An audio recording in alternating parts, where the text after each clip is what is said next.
ఇదే టైంలో జగన్మోహన్ రెడ్డితో పోల్చుకుంటారు లోకేష్ గారిని. ఎలాగంటే అతని మీద ఇన్నాళ్ళ నుంచి కేసులు ఉన్నాయి, కనీసం వాయిదాగా హాజరవ్వడం. సరే, అతను దోషిగా ఉన్న కేసుల్లో హాజరవ్వకపోతే విచిత్రం ఏం లేదు, అతను దోక్కుండా చూస్తాడు. అతను సాక్షిగా ఉన్న కోడికత్తి కేసులు కూడా వెళ్ళడం.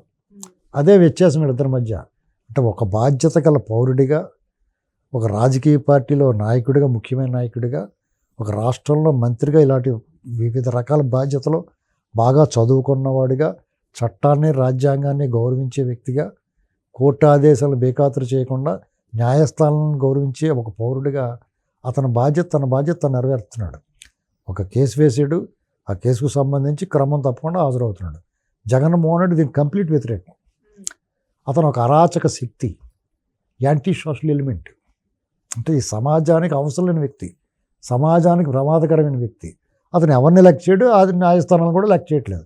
ఆ లెక్క చేయకపోవటాన్ని ప్రశ్నించాలి న్యాయస్థానాల్లో. వీడు ఎందుకు లెక్క చేయట్లేదు, వీడి సంగతి ఏంటో చూడాలనుకోవాలి. మన దురదృష్టవశాత్తు వాళ్ళు అనుకుంటలేదు. ఇక నుంచి అనుకుంటారేమో చూద్దాం. ఎందుకంటే ఎవరో ఒకళ్ళు, ఎప్పుడోకప్పుడు ఎవరో ఒకళ్ళు వెయ్యరో అడుగు అని ఏదో పాట ఉంటుంది, అలాగా ఈ నాంది ప్రస్తావన అయి ఉండొచ్చు. లోకేష్ గారు వాళ్ళు జుట్టు పెట్టుకుని ఇడ్చుకుని వస్తాడేమో అనుకుంటున్నాను నేను బయటికి. ఖచ్చితంగా రావాలి.